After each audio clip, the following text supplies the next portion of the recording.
So, in today's video, maintenance. Because reenactment cannot be all fun and games, you also need to maintain your kit.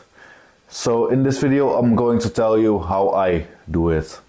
So first off, we need an old piece of cloth, just an old rag. I am using an old towel, anything will do really. And then we use linseed oil. This stuff is amazing. It is just as good as WD-40 or Ballistol, but it is period correct and it costs almost nothing. This is a half-liter bottle and this is what I used in a year and a half, and this just cost me €5 and it's not near being empty. For the copper parts you often find on helmets and such, I am using Brasso Copper Shine. So the way I work is really simple. You just put it on the old cloth and then just rub it on.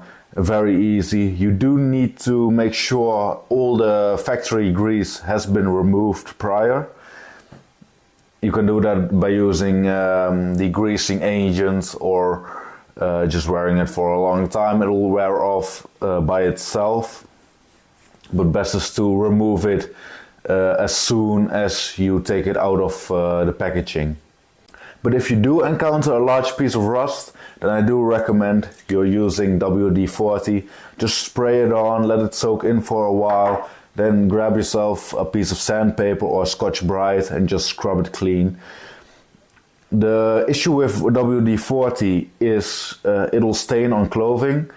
It also has this very present smell, and if you get it on your lips, then you will taste it the rest of the day.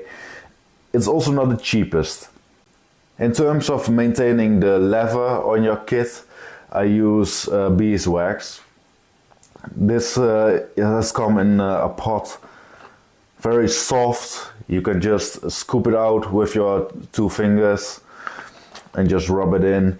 And maintaining leather, you can put it on once a year and it'll be more than fine.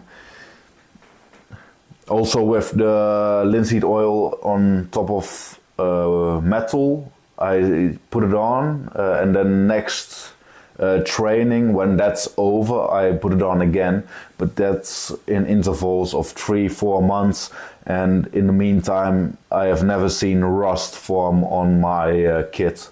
So another indicator that it is good stuff. Now whenever you want to maintain something made of wood, you can also use linseed oil.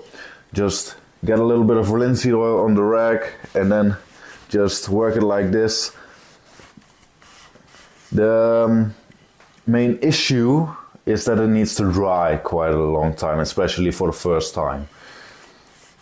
But if you always maintain after a training or event, then there's no problem at all. Now this is all nice and shiny again. Works perfect. Now this was my video about maintaining my kit. I hope you enjoyed, I hope you've learned something, and thank you for watching, and I'll see you in the next video. Goodbye.